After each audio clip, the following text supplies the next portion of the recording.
L'histoire de Joseph est une histoire de patience face à l'adversité. Jusque-là, Joseph avait subi nombre d'épreuves et de tribulations et n'avait jamais cessé de faire confiance à Dieu. Alors voilà qu'à nouveau, il se retrouvait dans une situation extrêmement difficile.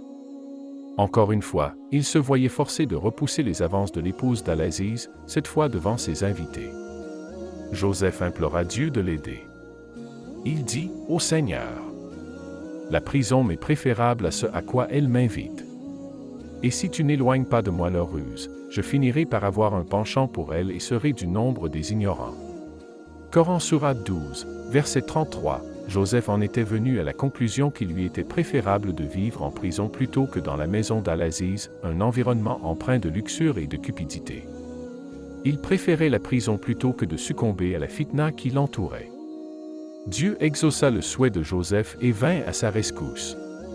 Son Seigneur exauça sa prière et éloigna de lui leurs ruses. C'est lui, vraiment, qui entend tout et qui est omniscient. Puis, bien que son innocence fût avérée, il leur sembla tout de même qu'il devait l'emprisonner pour un temps. Coran Sourate 12, versets 34 à 35. Bien que convaincu de l'innocence de Joseph, Al-Aziz, premier ministre d'Égypte, l'envoya en prison. Il ne voyait aucun autre moyen de sauvegarder sa réputation et sa position et de mettre un terme à cette histoire. Prophète Youssouf en prison. Emprisonné avec Joseph, deux hommes reconnurent sa piété et sa droiture. Les deux faisaient des rêves récurrents qui les troublaient et ils espéraient que Joseph pourrait les interpréter pour eux. L'un d'eux se voyait, en rêve, presser du raisin pour en faire du vin, tandis que l'autre rêvait qu'il portait sur sa tête du pain que des oiseaux venaient manger. Joseph leur dit, « Je vais vous dire ce que signifient ces rêves avant même que ne soit servi votre prochain repas. » Il dit, « Avant que vous n'ayez reçu la nourriture qui vous est attribuée, quotidiennement, je vous en aurai donné l'interprétation. Cela fait partie de ce que mon Seigneur m'a enseigné. Certes, j'ai abandonné la religion d'un peuple qui ne croit ni en Dieu ni en l'au-delà. Et j'ai suivi la religion de mes ancêtres, Abraham, Isaac et Jacob. Jamais nous n'avons associé quoi que ce soit à Dieu. C'est là une grâce de Dieu sur nous et sur tout le monde, mais la plupart des gens ne sont pas reconnaissants. » Coran Sourate 12, versets 37 à 38. Remarquons, ici, qu'avant de leur donner l'interprétation de leurs rêves, Joseph prend la peine de rappeler que c'est Dieu qui leur attribue leur nourriture quotidienne et que c'est lui qui l'a rendu apte à interpréter les rêves. Ce faisant, il démontre clairement sa croyance inébranlable. Il ne pratique pas la religion des gens qui l'entourent, mais croit à la vraie religion, qui inclut la croyance en l'au-delà. Il affirme sans équivoque que sa famille, la famille d'Abraham, croit en l'unicité de Dieu et n'attribue aucun associé à Dieu. Car même si les Égyptiens de l'époque croyaient en Dieu, ils étaient polythéistes. Après avoir expliqué à ses compagnons pourquoi il faut s'abstenir d'adorer d'autres divinités à part Dieu et leur avoir expliqué l'omnipotence de Dieu, Joseph interpréta leurs rêves. Il leur dit que l'un d'eux allait devenir un proche serviteur du roi et que l'autre serait crucifié et que des oiseaux viendraient manger de sa tête. L'un de vous versera du vin à boire à son maître. Quant à l'autre, il sera crucifié et les oiseaux mangeront de sa tête. L'affaire au sujet de laquelle vous me consultez est déjà décidée. » Coran Sourate 12, verset 41, Joseph s'approcha de celui qui était destiné à devenir serviteur du roi et lui dit, « Parle de moi à ton maître. » Il espérait ainsi que le roi s'intéresserait à son cas, reconnaîtrait l'oppression dont il était victime et le ferait ainsi libérer. Malheureusement, lorsque cet homme se retrouva au service du roi, le diable lui fit oublier de lui parler de Joseph et ce dernier passa encore quelques années en prison. Le rêve du roi. Une nuit, le roi rêva qu'il se tenait sur le bord du Nil et qu'il voyait cette vache grasse sortir de l'eau, suivie de 7 vaches maigres. Puis, les 7 vaches maigres dévorèrent les 7 vaches grasses. Ensuite, le rêve se modifia et il vit 7 épis verts pousser sur les berges du Nil. Ils disparurent sous le sable et, au même endroit, poussèrent 7 épis secs. Le roi se réveilla en état de choc, terrifié, et envoya chercher ses sorciers, ses prêtres et ses ministres. Aucun n'arriva à interpréter son rêve et ils conclurent tous qu'il ne s'agissait que d'un cauchemar. L'ancien compagnon de prison de Joseph entendit parler du rêve en question et se souvint de Joseph. Avec la permission du roi, il se rendit à la prison et demanda à Joseph d'interpréter le rêve. Alors Joseph dit, « Vous sèmerez pendant cette année consécutive, comme d'habitude. Mais tout ce que vous récolterez, laissez-le en épis, sauf le minimum nécessaire à votre consommation. Viendront ensuite 7 années éprouvantes qui épuiseront tout ce que vous aurez mis en réserve, sauf le peu que vous aurez réservé comme semence. Puis, viendra après cela une année où les gens auront de la pluie en abondance et où ils iront au pressoir pour obtenir du vin et de l'huile. » Coran Sourate 12, versets 47 à 49. Le roi fut stupéfait de cette interprétation. Non seulement Joseph lui avait-il donné la signification de son rêve, mais il avait en plus recommandé un plan d'action. Le roi demanda à ce que Joseph soit amené devant lui.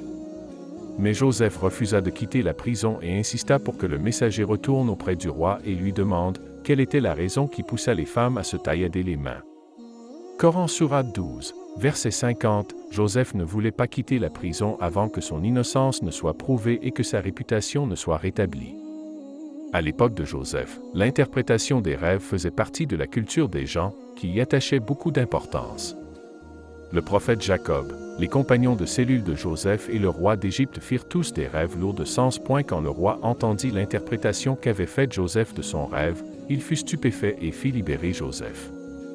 Mais celui-ci refusa de quitter la prison tant que son nom ne serait pas blanchi. Il voulait que son maître, Al-Aziz, ait la certitude qu'il n'avait jamais cherché à trahir sa confiance. Il demanda respectueusement que le roi enquête sur cette affaire. Curieux, le roi fit appeler l'épouse d'Al-Aziz, de même que ses compagnes. Le roi, donc, envoya chercher ses femmes, et leur demanda, « Que s'est-il passé lorsque vous avez tenté de séduire Joseph ?» Elles dirent, « Dieu nous préserve. Nous ne connaissons rien de mauvais à son sujet. » Et la femme du gouverneur dit, « L'heure de vérité a sonné, c'est moi qui ai voulu le séduire.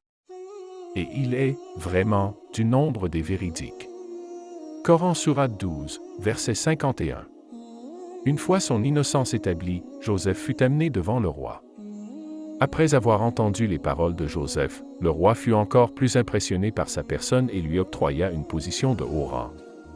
Joseph dit, « Confiez-moi la gestion des dépôts de ce territoire. Je suis certes un gardien avisé et intègre. » Coran Sourate 12, verset 55. En islam, il n'est pas permis de demander un poste d'autorité ou de parler de soi-même de manière à se vanter. Pourtant, quand Joseph demanda au roi de lui confier la gestion des dépôts, c'est exactement ce qu'il fit. Joseph rencontre ses frères. Le temps passa. Durant les 7 années de prospérité, Joseph prépara le pays à affronter la famine à venir. La sécheresse et la famine que Joseph avait prédite affecta non seulement l'Égypte, mais les pays limitrophes, incluant celui où vivaient Jacob et ses fils. Joseph administra si bien les affaires d'Égypte qu'il y eut suffisamment de céréales en réserve pour nourrir le peuple d'Égypte et ceux des pays limitrophes. Comme la vie devenait de plus en plus difficile et la nourriture de plus en plus rare, les gens commencèrent à affluer en Égypte pour acheter du grain, que Joseph leur vendait à très bon prix. Parmi ceux qui vinrent faire des réserves en Égypte, il y avait les 10 frères de Joseph. Lorsqu'ils se retrouvèrent en présence de Joseph, ils ne le reconnurent pas. Celui-ci regarda ses frères et c'est à ce moment qu'il sentit à quel point son père et son jeune frère, Benjamin, lui manquaient. Il les salua de manière respectueuse, leur posa des questions sur leur famille et leur pays et leur expliqua que les rations de grains étaient distribuées par personne présente. Par conséquent, s'ils avaient amené avec eux leur jeune frère, ils auraient reçu une ration de plus. Joseph espérait ainsi les encourager à amener Benjamin avec eux et il alla même jusqu'à dire que sans leur jeune frère, ils ne recevraient rien du tout.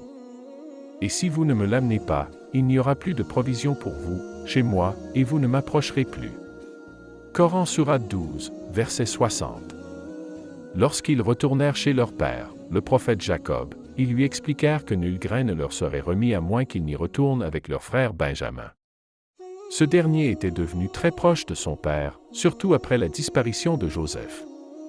Se souvenant de la perte de son fils, Jacob ne voulut pas se séparer de Benjamin. Mais encore une fois, ses fils lui promirent de prendre grand soin de leur jeune frère et, à nouveau, Jacob sentit son cœur se serrer. Les frères découvrirent alors que l'argent qu'ils avaient donné pour le grain leur avait été secrètement remis. Jacob avait totalement confiance en Dieu et leur donna donc la permission d'emmener Benjamin avec eux à la seule condition qu'il le bol d'or fût trouvé dans le sac de Benjamin. Ses frères comprirent immédiatement que le ministre, Joseph, se conformerait à leur loi à eux et garderait Benjamin comme esclave. Cela les contraria grandement, comme on peut l'imaginer. Ils ne se voyaient pas retourner chez leur père sans leur jeune frère. L'un des frères offrit même de faire transférer le châtiment sur lui et d'être pris comme esclave à la place de Benjamin, mais l'offre fut refusée. Un autre frère, probablement l'aîné, choisit de demeurer en Égypte pendant que les autres retourneraient chez eux pour faire face à leur père. Lorsque les autres frères arrivèrent chez eux, ils se rendirent immédiatement auprès de leur père et dirent « Ô notre père, ton fils a volé. Et nous ne te rapportons que ce dont nous avons été témoins, nous ne pouvions surveiller ce qui se passait à notre insu. Interroge les habitants de la ville où nous étions, ainsi que la caravane avec laquelle nous avons voyagé jusqu'ici. Nous disons réellement la vérité. » Coran Sourate 12, versets 81 à 82. Ces paroles semblèrent terriblement familières au prophète Jacob. Et cette fois, il refusa de les croire. Il se détourna d'eux et dit « Non, mais ce sont plutôt vos âmes qui vous ont inspiré quelque chose. Il ne me reste plus qu'à m'armer d'une belle patience. » Coran 12, 83. Jacob venait de passer des années à pleurer Joseph et à placer toute sa confiance en Dieu. Lorsque cette nouvelle épreuve survint, sa première réaction fut de se résigner à la patience. Il savait, sans le moindre doute, que le destin de son fils bien-aimé était entre les mains de Dieu. Mais même s'il faisait totalement confiance à Dieu, Jacob réagit comme n'importe quel père réagirait en de telles circonstances, accablé de chagrin, il se mit à pleurer à chaudes larmes. Il se souvint de Joseph et pleura jusqu'à tomber malade et même jusqu'à perdre la vue. Ses fils, devant son chagrin et sa douleur qui ne le quittaient plus, s'inquiétaient pour lui. L'un d'eux demanda « Pleuras-tu ainsi jusqu'à ta mort ?» Jacob répondit qu'il ne se plaignait de son chagrin qu'à Dieu et qu'il savait, de Dieu, des choses qu'il ne savait pas. Coran Sourate 12, verset 86. Bien que Joseph fût disparu depuis de nombreuses années, Jacob y pensait toujours. Il repensa au rêve qu'avait fait Joseph et savait que le dessein de Dieu était sur le point de se réaliser. Jacob vivait dans une douleur constante depuis la disparition de ses fils et c'est sa foi en Dieu qui le soutenait. Il ordonna à ses fils de retourner en Égypte afin de retrouver Joseph et Benjamin. Joseph dévoilé. Les fils de Jacob entamèrent à nouveau le long voyage jusqu'en Égypte. La famine avait beaucoup affecté les régions environnantes et les gens étaient pauvres et faibles. Lorsque ses frères se retrouvèrent à nouveau devant Joseph, ils étaient, eux aussi, des pauvres. Et ils étaient si affaiblis qu'ils se trouvèrent forcés de demander la charité. Ils dirent au gouverneur : « Le malheur nous a frappés, nous et notre famille, et la marchandise que nous apportons est sans grande valeur. Donne-nous une pleine mesure et sois charitable envers nous. » Certes, Dieu récompense ceux qui sont charitables. Coran Sourate 12, verset 88. Joseph ne pouvait supporter de voir sa famille dans une telle situation, même si les hommes qu'il avait devant lui l'avaient trahi. Il les regarda et, ne pouvant plus garder son secret, il leur dit « Savez-vous ce que vous avez fait à Joseph et à son frère par votre ignorance ?» Coran Sourate 12, verset 89. C'est alors que ses frères le reconnurent, non pas par ses traits, mais parce que personne d'autre ne pouvait connaître l'histoire de Joseph, sinon Joseph lui-même. Joseph dit « Je suis Joseph, et voici mon frère. » Certes, Dieu nous a favorisés. Et quiconque craint Dieu et demeure patient. Très certainement, Dieu ne laisse jamais perdre la récompense de ceux qui font le bien. Coran Sourate 12, verset 90. Les frères de Joseph commencèrent à ressentir de la crainte, car ils avaient commis de graves péchés et ils se retrouvaient maintenant en position de faiblesse.